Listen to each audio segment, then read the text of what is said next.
Historicism is the belief that was held by the majority of the Protestant reformers, including Martin Luther, John Calvin, Thomas Cranmer, and John Knox.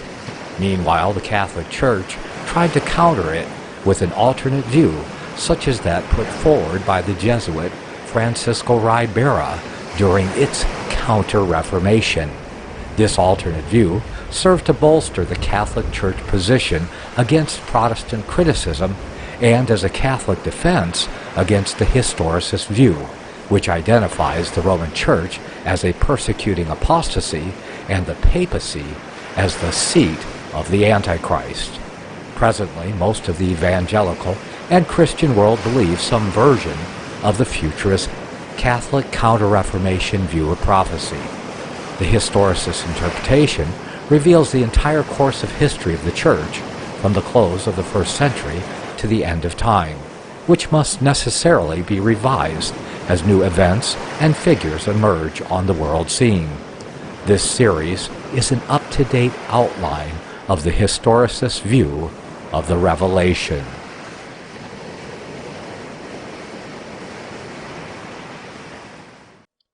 Lecture 17, The Angel's Oath. Chronological Notice of the Reformation. Revelation 10, 5-7.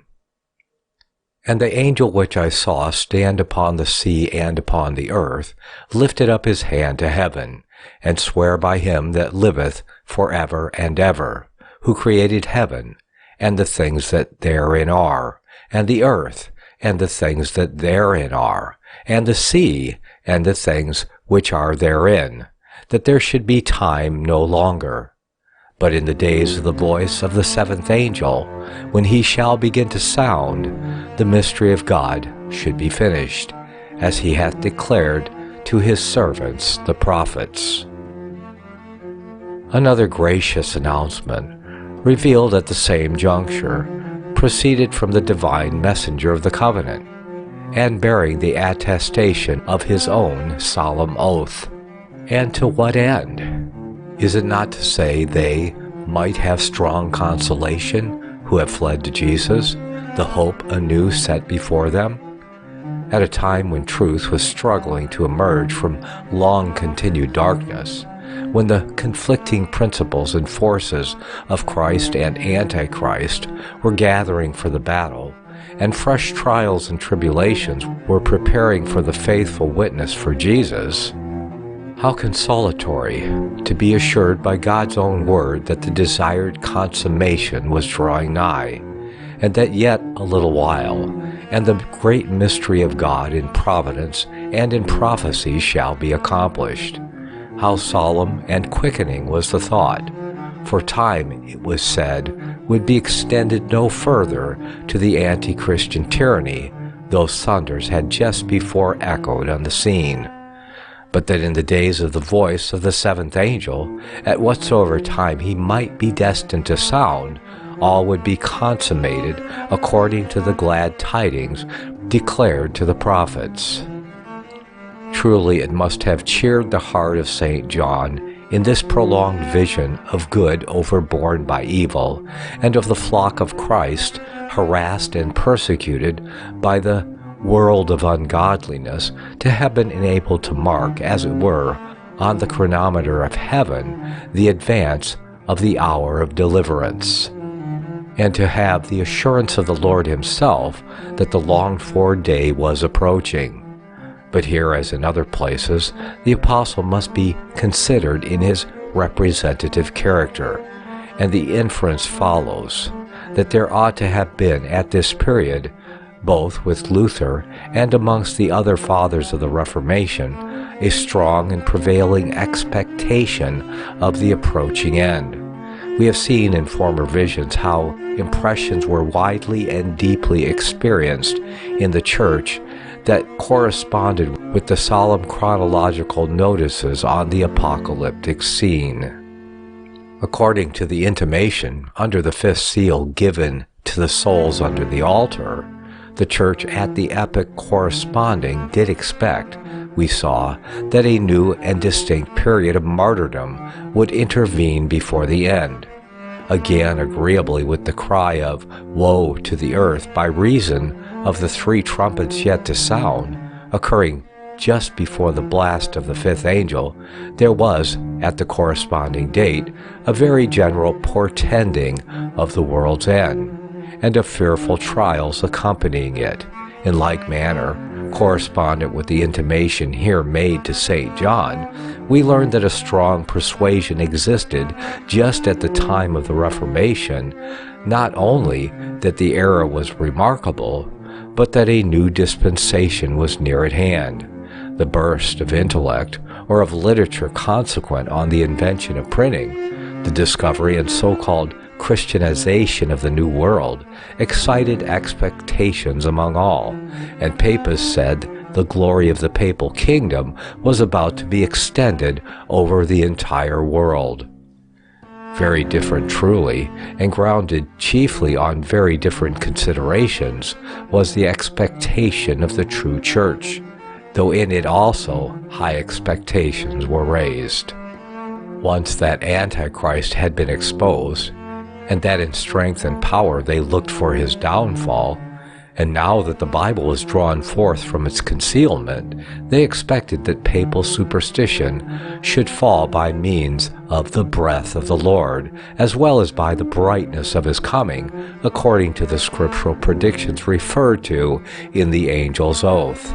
Especially then did Luther and the German reformers look forward with hope to the fulfillment of these promises, while the reformers of England and Switzerland seized on this very passage of the Revelation, and calculating that the chronological place then reached in the prophetic history of the Church was that of the 6th trumpet, waited in expectation of the sounding of the 7th, and the consummation consequent upon it. In answer to the papal bull of condemnation, Luther writes, "Sure that our Lord Jesus reigneth, I fear not thousands of popes. Oh, that God may at length visit us, and cause to shine forth the glory of Christ's coming, wherewith to destroy that man of sin."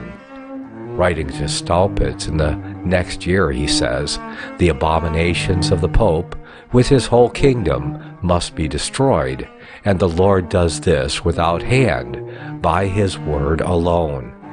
Again, the kingdom of Antichrist, according to the prophet Daniel, must be broken without hand.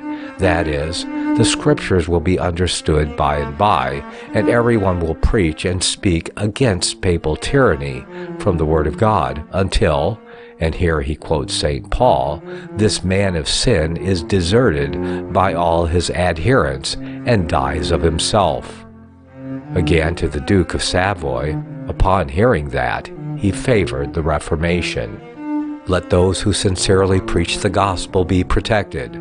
This is the way in which Christ will destroy Antichrist by the breath of his mouth. And thus, as it is in Daniel, he shall be broken without hand, whose coming is with lying wonders. Nor did the adoption and misuse of the same idea by fanatics alter his views. It only seemed to him quite in accordance with the usual device of Satan to attempt to overthrow truth by counterfeit. As he advanced in life, he perceived that some things yet remained to be accomplished before the end, some wasting away of the papal power through the gospel word, some temporary apostasy possibly of the Protestant body, and consequent brief revival of papal ascendancy, perhaps also some confederation of Pope and Turk against Christ's faithful protesting ones. To the last, though baffled in attempting to fix a date in accordance with Scripture, the idea did not forsake him, and this thought cheered him in his dying hour, that soon the coming of Christ should appear. Melanchthon's views were very similar. Like Luther, he explained the apostate king of Daniel 11, in respect of his abomination making desolate, his pride, tyranny, and fated end, as well as the little horn of Daniel 8, to mean the popes and popedom. He also used the chronological argument, long noted before his time by Christians, of the 7 days of the creation being a type of the duration of the world. 6,000 years shall this world stand, and after that be destroyed. 2,000 years without the law, 2,000 years under the law, and 2,000 years under Messiah. He felt persuaded that the protest against Antichrist and the consequent Reformation was that very consumption of the enemy predicted by Daniel and St. Paul to occur just before his end and final destruction at Christ's coming. The Swiss reformers, contemporary with Luther and Melanchthon, wrote in the same strain, A.D. 1552. Leo Juda, in a commentary on the Revelation, applied the charges of murder, idolatry, sorceries, fornications, etc., in the 9th chapter to the then Church of Rome, and the 10th chapter generally to the Reformation. He writes of the passage before us, Christ taketh an oath, and sweareth by God, his heavenly Father, even with great fervency, that the time of his coming to judge the quick and the dead is now nigh at hand, and that when the victory that was prophesied to be fulfilled of Antichrist, which victory the 7th angel must blow forth according to his office, were once past, then should altogether be fulfilled what all prophets did ever prophesy of the kingdom of Messiah the Savior, which is the highest mystery. Bullinger, in A.D. 1555, speaks in similar terms and with like application. Christ swears that there is but one trumpet remaining. Therefore, let us lift up our heads, because our redemption draweth nigh. In Britain, that isle of the sea on which the angel planted his right foot, we find Bishop Latimer expressing the same hope. St. Paul saith the Lord will not come till the swerving of the faith cometh, which thing is already done and past. Antichrist is known throughout the world, wherefore the day is not far off. He also takes the chronological view of the world's endurance to be 6,000 years, and to say, so there is now but left 448 years. Another example is furnished by Bale, afterwards Bishop of Ossory. In a commentary on the Apocalypse, he applies the passage before us to his own time, A.D. 1545, as being then the 6th age of the Church, and the 7th trumpet only as being yet to sound.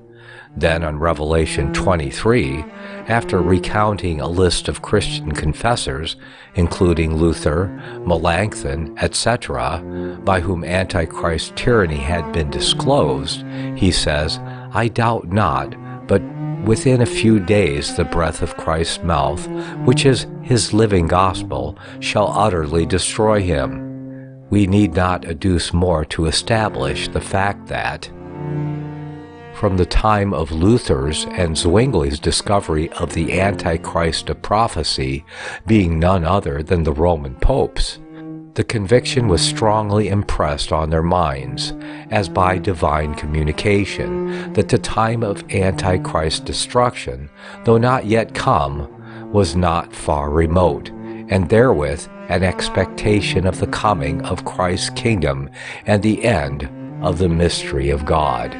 Nor did this prophetic chronological discovery die away through the whole of this and the subsequent century. Indeed, from it, as from a point of light, Protestant interpreters have made their way to the solution of other parts of the apocalyptic prophecy, even to the present day. Not the Reformers only, but numbers of the Lord's faithful and tried servants ever since that time have found the angel's information, thus conveyed, a source of comfort and encouragement, most influential and practical, suited above all things to animate them for the great work before them, the doing and suffering in all their subsequent conflicts as the Lord's witnesses. With Antichrist, the world, and Satan, must we not see and admire the goodness and wisdom of God in this revelation.